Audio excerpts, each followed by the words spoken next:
Coming up on Forbidden Secrets. Do you know what it takes to buy a diamond without being ripped off? Discover what the Diamond Titans don't want you to know. Learn the truth. Diamond buying secrets. Then, each night, you enter a world all your own. Dreams. Discover how to use your dreams to change your life. Learn why nightmares are good when we enter the secret realm of dreams.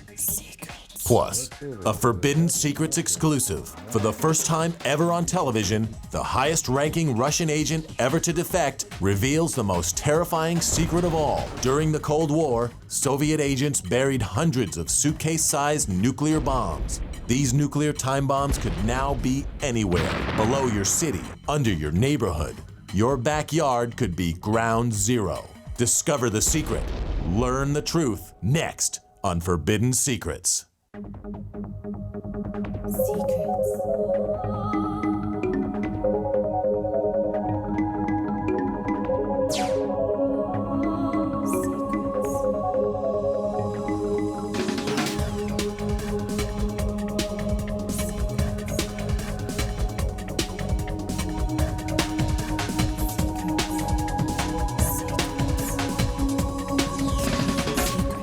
Forbidden Secrets. Do you ever get the feeling that others know something you don't? For example, do you ever wonder if the diamond you bought your loved one is worth all the dollars you paid for it? Don't be taken. Know what you're buying. Diamonds, teardrops of the gods, mined from deep inside the earth. A $57 billion global industry. But are they as rare as we are led to believe? What are the dark secrets behind diamonds that have you emptying your pockets in the quest for romance?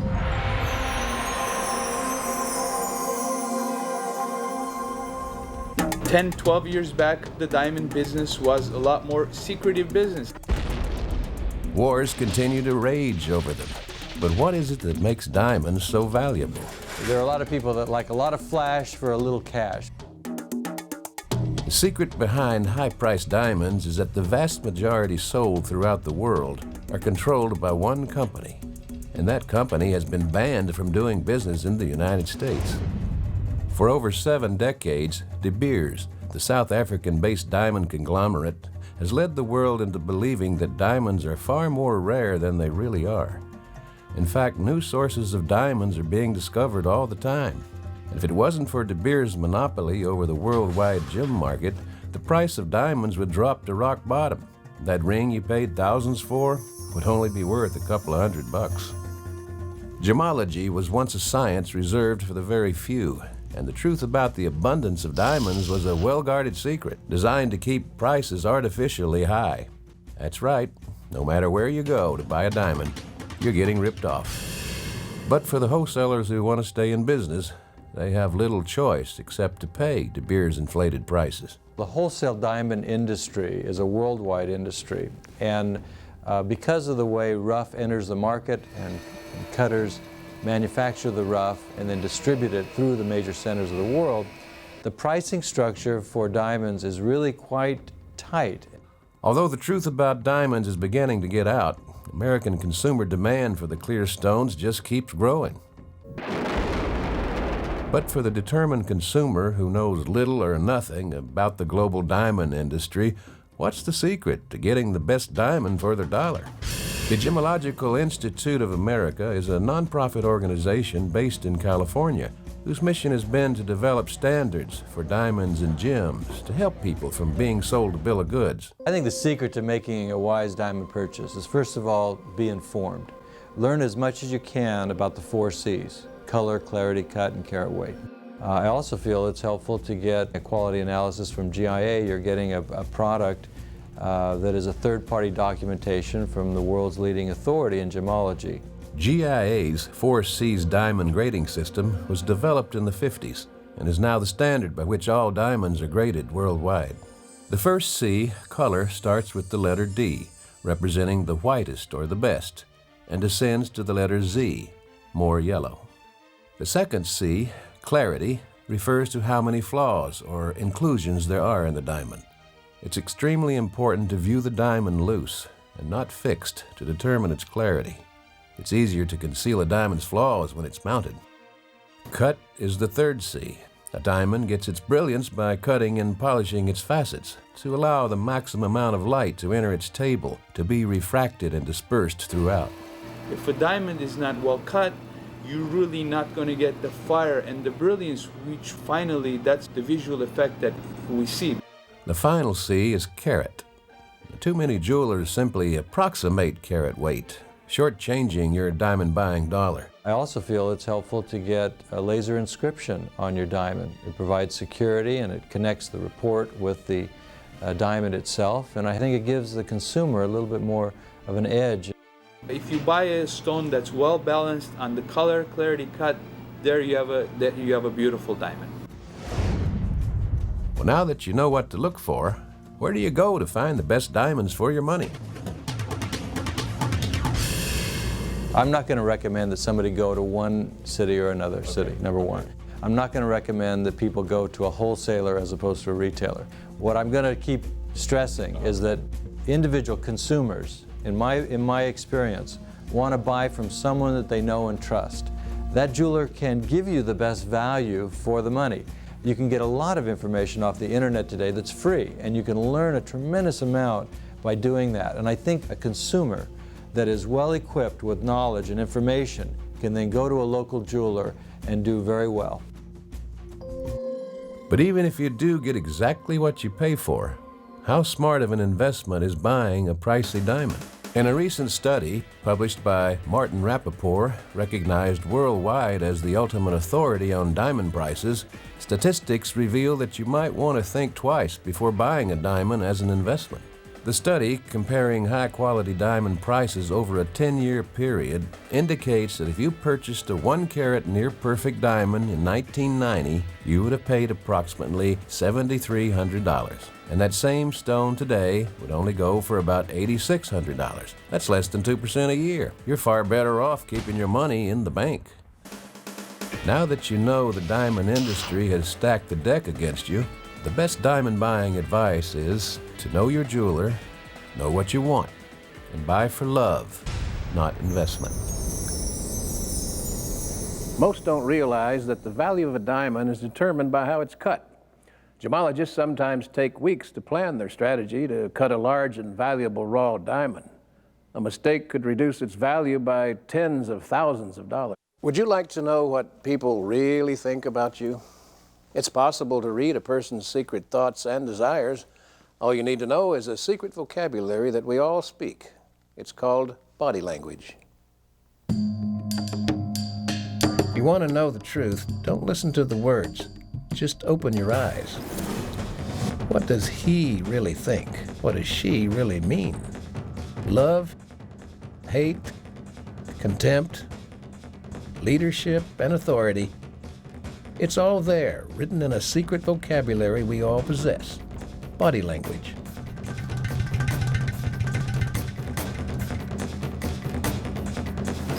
Nearly every emotion can be communicated through your body. Body language says it all. Your feelings, thoughts, emotions. Body language is primarily an unconscious or non-conscious behavior. If it's pointed out to us, we say, oh yeah, I do that. We're just not conscious of our body language. Our bodies are talking all the time. Fortunately for most of us, no one's listening. To someone who knows the secret signs of body language, you are an open book. Understanding the secrets of body language can help you obtain your goals, whether it be on a job interview or out on a date. One of the nonverbal cues that we haven't mentioned has to do with physical attraction. And I don't mean dress, but I mean just physical attraction. And how are we attracted to others? Let's eavesdrop on this woman's body language and see what she has to say about this guy. Don't let the smile fool you. Today it means nothing. Could be a nervous habit. See?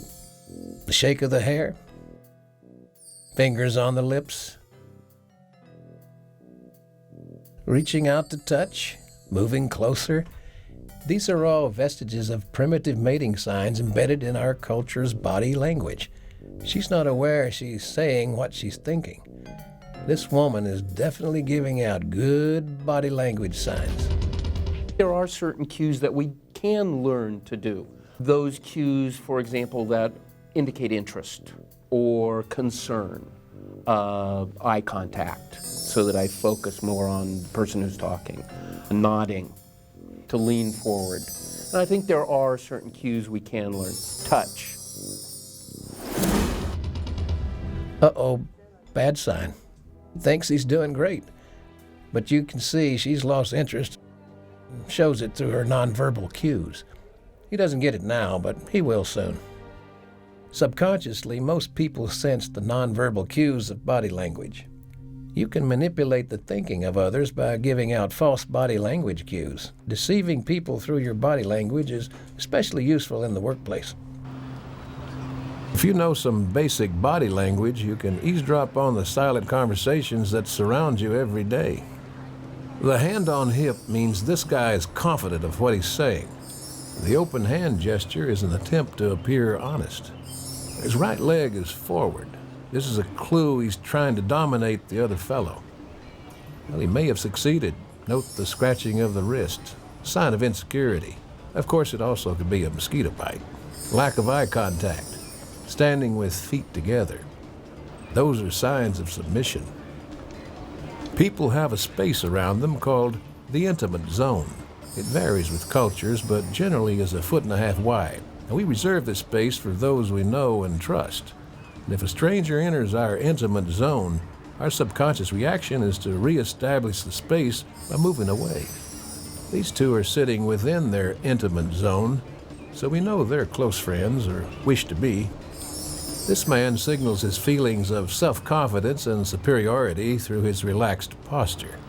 This woman is trying to appear interested, but she's not. Her legs point away, signaling her feelings of isolation. Crossed arms mean she's feeling defensive and has withdrawn from the conversation. By tuning in to the silent conversations of body language, you can decipher people's feelings, attitudes, and secret relationships. So remember, you can use body language to better communicate with your friends, loved ones, or business associates, but watch out. Body language can also be used to manipulate. The firm handshake or that warm embrace can be nothing more than just an act. Secrets. The kids are grown and on their own. Your mortgage is paid, and you finally have the time and the means to take that vacation of your dreams. First class all the way. After all, you've earned it. You've done your research and have your credit card balance at an all-time low. What could possibly go wrong? Well, a lot more than you think. Our travel expert, Laura McKenzie, uncovers the secrets that credit card companies do not want you to know. Excuse me, sir. Your credit card's been denied. That's impossible. There's over $10,000 on that card. That may be, but I've tried several times and it won't go through. Would you like to pay with another card or with cash? Well, a secret that credit card companies don't want you to know is that having a large available credit balance on your card is no guarantee that you're going to be able to use that card when you travel. They all say, use my card. It's the secret to your dream vacation. But those same companies are famous for shutting down your card without notifying you if they detect any unusual activity like an overseas charge. Now you're stranded. Why do they do it? Well, the credit card company is going to tell you it's for your protection. It's not for your protection, it's for their protection. You're going to have maybe a $50 liability when you call in and say my card's stolen, but they're not going to want all those charges racking up until you make that call. No, it's not stolen. I'm standing right here with it. For crying out loud, can you fix this? Is that going to do it? Well, my wife and I have been planning this trip for 10 years. We don't want any more problems. Okay, thank you. This isn't something that just happens when you're traveling to some exotic country. It happens here in the United States all the time. It could happen 100 miles from your house. If the credit card company sees unusual activity, which means charges outside your usual charging area, they're going to cut off your card, and that could ruin your vacation, your business meeting, even an important business dinner. I'm sorry, sir, but your card won't go through. What? Whether you're traveling overseas, checking into a hotel, or just renting a car, having a big line of credit is no guarantee you're going to be able to use your credit card.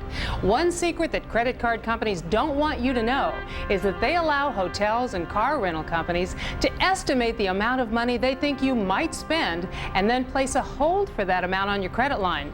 They could reserve several $1,000s. They could use up your whole line of credit. And you know what? They do it without telling you. No, there must be some mistake. I never travel with that card, and I know there's money on it. No, I didn't make a mistake. Would you like to use another card? Well, there's definitely steps you can take to help prevent this from happening. And the first thing is to call your credit card company and notify them that you're going to be traveling. And second, get the name of the person you talk to. Travel with more than one card if you can, and preferably with a card that has no preset spending limit. Check your available balance, because you may want to see if your credit limit can be increased for the trip. Ask the hotel how much of a hold they're going to put on your credit card, and then ask them to release the hold on unused credit when you check out. And finally, make sure that you bring traveler's checks just in case you don't have access to your credit card for a few days. So by following a few simple steps before you go, you've increased your chances of having a dream vacation or the perfect business trip that you've worked so hard for. Some of the wildest urban legends deal with the criminal underworld. A few years ago, a story making the rounds was that the Russian economy was so broke, anything was for sale. Colombian drug lords took advantage of the situation and tried to buy a Soviet submarine.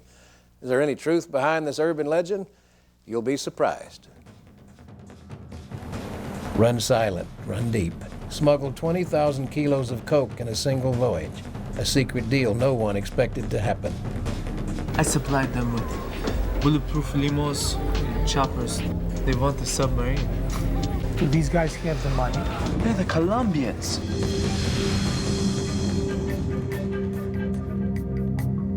Not long ago, law enforcement discovered a mini submarine being built high in the Colombian mountains. The sub was not for the defense of the Andes, but for smuggling Colombians' principal cash crop. The bus made front-page news, but it was not the first time Colombian drug lords sought the secrecy of the sea. In 1993, a passenger jet with a cargo of Colombian cocaine landed on a dusty highway in Mexico. Mexican law enforcement officers were waiting.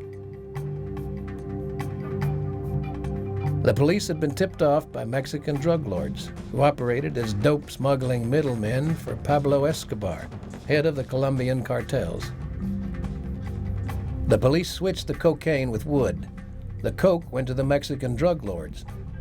The wood was burned in a publicity stunt designed to show how Mexico was winning the war on drugs. It was a great double-cross for both. The Mexican drug lords made a fool out of their Colombian partners, and the corrupt Mexican officials made fools out of U.S. Customs, who, at the time, were having a field day at the Mexican-U.S. border. America's anti-drug efforts had beefed up manpower, and custom agents were finding drugs in propane tanks, diapers, even boa constrictors. Meanwhile, in Colombia, a nest of human vipers were meeting. The truth of what happened to Escobar's plane full of dope had leaked out. The richest man in the world was not pleased. Escobar's top lieutenants came up with a plan that would cut out the double-crossing Mexicans, bypass the U.S.-Mexican border, and torpedo America's war on drugs. All they needed was someone dumb enough to follow orders, but smart enough to keep it a secret. Enter Leonid Fanberg. Now, Fanberg was a monster wannabe, a hustler who called himself Tarzan. He was a Ukrainian dentist who apparently immigrated to this country to become a small-time hood. The guy was a loser. He spent some time in jail for beating a man who owed money to Ivanikov and thought that made him a wise guy. Viktor Ivanikov was a godfather in the Russian mafia. Like Fanberg, he had recently moved to Miami. Since the early 90s, predators and bottom feeders flooded Miami. The former Soviet Union contributed the largest group of fresh-blooded criminals. In an attempt to keep tabs on Russian mobsters, local law enforcement agents had informal meetings at a place they called the Odessa Room. Soon, Tarzan's name came up with Ivanikov. The agents were puzzled. Why would a major mobster like Ivanikov be tied to a punk like Feinberg? To find out, the Feds sent in a Russian-born agent named Sasha. And that's when things got interesting, complicated, and unbelievable. Tarzan's club was located in a red light district near the airport. We couldn't believe that the owner of this joint could be putting together the deals we were hearing about. So it really seemed odd that we had this whole undercover operation going for this little sleaze bag. But of course, it turned out to be much bigger than we initially thought. I wore a wire, and luckily Tarzan never suspected. I basically was to become his best buddy, so I learned how to dress like him and act like him and even talk like him. Sasha, we should do business together. Two guys from the old neighborhood. Sure. But what are we talking about? Something big. Huge. They're these guys I worked with. I supplied them with bulletproof limos, choppers, that kind of thing. Well, they got in touch with me. And get this. They want a submarine. A submarine? Yeah, a Soviet military submarine with a crew of 25. They want to run drugs up and down the West Coast. Do these guys have the money? These guys have enough money to buy a whole armada. They're the Colombians. With money enough for a small navy, Tarzan began a series of trips to Russia. His search for a drug sub became a game of hide the cash. Soon, everyone lost track of the money. But the Colombian drug lords kept paying, and Tarzan kept playing. I became Tarzan's sub-advisor. He'd come back from Russia with pictures and questions and all, and basically I'd have to fake my way through it. That was pretty easy to do since he didn't know squat about military technology. I never thought the deal would actually happen, but somehow Tarzan came through. He got his hands on a Tango-class diesel submarine. He got a civilian agency to approve it as surplus, and they approved the sale for oceanographic research. The final meeting was held in Russia. The sub was waiting at the dock. The Colombians were ready to buy. It seemed like a done deal. Tarzan had pulled it off. This is #1 machine in Russia. The Colombians didn't speak Russian, and the Russians didn't speak Spanish, and no one spoke much English. With a room full of people who couldn't tell a submarine from a tank, communication was a little spotty. But then something came through crystal clear for the Colombians. There's a little problem. Because machine was in storage, it cannot go under. It doesn't submerge right now. No, it cannot. You have to tow it. But it's okay. It's okay because we tow it. We can tow it. Oceanography it's very good. Most thought Tarzan was the classic patsy, but Ivanikov is doing 20 years on a tax charge. Escobar was gunned down by the police. In fact, everyone involved in the sub deal came up a loser, except Tarzan. Today, Feinberg is free. Sources place him in either Israel or Cuba. He's one of the few who traded in the lies of the Russian mafia and the secrets of the Colombian cartels and came out on top.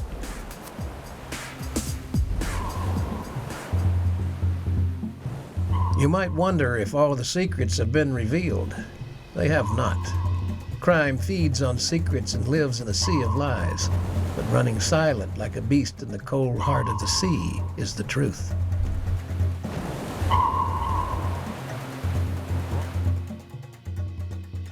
Many in law enforcement wish the Colombians would try to smuggle drugs with the submarine. You see, there's another secret. Underneath the U.S. coastline is a submarine detection system that nothing, much less a Colombian drug sub, can penetrate. Since the dawn of time, when Adam first closed his eyes, there's been one human experience that unites us all: dreams. But why do we dream? How could something so universal remain so mysterious? The forbidden secrets of our dreams could hold more truth than we ever imagined. The dream is a secret, it's hidden. You have to decode it. When you dream, you are definitely living that dream. Most dreams that are so terrifying are guilty dreams. Today we're going to be talking about dreams.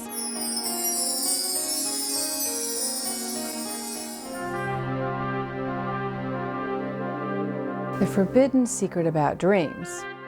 Often the dream isn't a literal meaning, it's a secret, it's hidden. You have to decode it. But if you write it down, you will start seeing these symbols and images, what they really stand for, what they mean for you. Dreams are a bridge between the subconscious and the conscious mind. And when you dream, your subconscious is working with your conscious mind to work out issues. Dreams can unlock secrets to our past, present, and futures. They can lead us to paths of fulfillment in our lives. Cynthia's growing success with her published work was initially sparked by a dream. I had a dream once that I saw a column in a newspaper with my name on the byline. I saw dreams, I saw them interpreted. I still had to do the work, but I got the inspiration through my dream. Nancy in Los Angeles. Hi, how are you? I kept having this reoccurring dream that I wasn't paying attention to. It was the front of this long train, and I would walk inside the train, and it was a control booth, and I walked out of the train, and on the side of the train was this word, aware. This is Lisa Gar. You're listening to The Aware Show on KPFK. The Dream Show is actually one of the most popular shows that we do because everybody dreams. Today we're going to be talking about dreams. We're going to be talking about what your dreams are trying to tell you and remembering them and how to remember them. Dream power is harnessing the dreams that each of us has every night. And if we learn to remember our dreams and then use that information, we can empower our lives and create the life we want. Each dream is a very personal message, and each symbol in the dream has a personal meaning. However, it's been found that certain symbols seem to be the same for anybody, and these symbols we call archetypes. And so if we dreamt of a baby, if you have a new baby in your family, then of course you may have a personal reference, but also a baby's a new beginning, it's a new life, it's something that's been created. So a baby could be symbolic for a business that was thought up and developed and then launched. If you dream that you're flying, that means that you have the freedom to advance. If there's an axe in your dream, that symbolizes vulnerability and helplessness. Running and not gaining any ground can represent that you're stuck in a situation that you don't know how to get out of. The woman brushing her hair and the hair falling out, that could represent a feeling of helplessness and a feeling of unsurmountable difficulties that the woman can't overcome.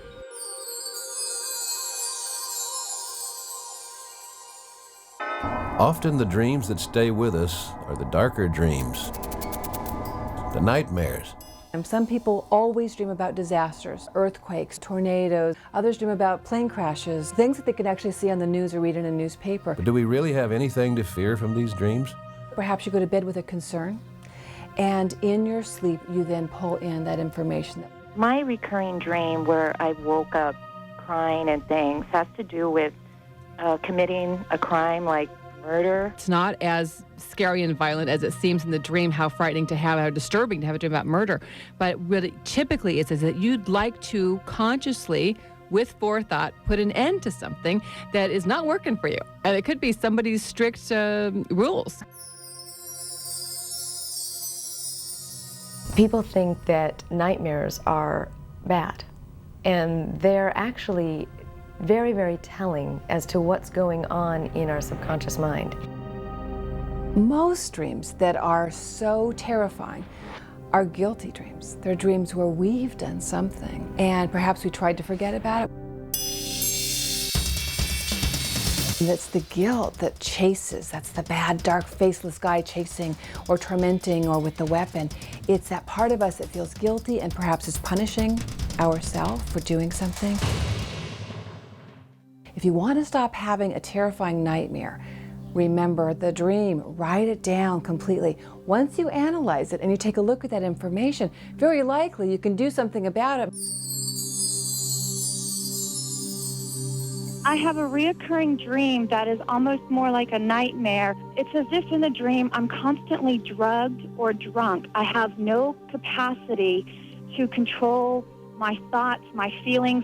There is something in your life that drugs you, like a thought, a negative thought or a self-defeating thought or controlling thought can be holding you back. I want you to get a piece of paper and write a little script for yourself, and you're going to say, tonight I release every controlling thought I have about my future and the change that I desire.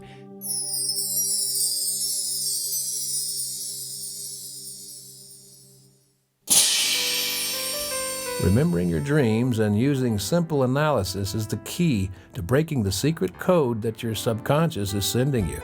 The secret code to a happier existence.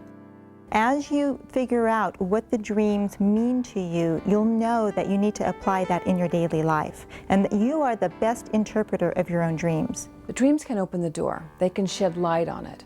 They can show you the direction. They can show you the next step to take. You can ask your subconscious mind these questions and come up with answers. It works. It really does. One potentially devastating secret to surface from the Cold War is the rumor that Soviet spies smuggled portable nuclear weapons into the United States. Now, for the first time on television, the highest-ranking Soviet agent ever to defect confirms that suitcase-sized nuclear bombs are hidden somewhere in America. During the Cold War, Soviet agents buried hundreds of suitcase-sized nuclear bombs throughout America. These nuclear time bombs could be anywhere. Below your city, under your neighborhood. Your backyard could be ground zero. Now, for the first time, the highest-ranking Soviet agent ever to defect to the West blows the lid off the secret of suitcase nukes. Destructive power of these tactical nuclear devices would be approximately equal to bombs which destroy Hiroshima and Nagasaki. Ever since the first atomic bomb fell on Hiroshima, the awesome destructive power of nuclear weapons became apparent. The Soviet Union, the United States, and our Western allies pursued a policy of deterrence in the nuclear arms race through mutually assured destruction. By 1960, it was clear the Soviets were vulnerable. The U.S. had the capability to destroy Russia with a full-scale first strike. But the Russians believed their superior espionage capabilities could tip the balance of power to their advantage. The Soviet Union possessed two massive secret agencies, the much-feared KGB and the little-known GRU. While the KGB collected information on political figures and influenced politics around the globe, the more secretive GRU gathered intelligence necessary for achieving military objectives. The major mission of the GRU was to prepare for a future war with the United States. GRU operatives underwent years of exhaustive training. They could use all the secret tools and techniques of the most up-to-date spy agencies and became experts in explosives and assassination. Within the GRU were elite special operations commandos, trained for terrorism and sabotage. During war, their mission would be to attack strategic targets such as power stations, bridges, and communication centers. GRU commandos could also be used to assassinate Western leaders and their families. These Special Operation Forces commanders are very highly trained military professionals.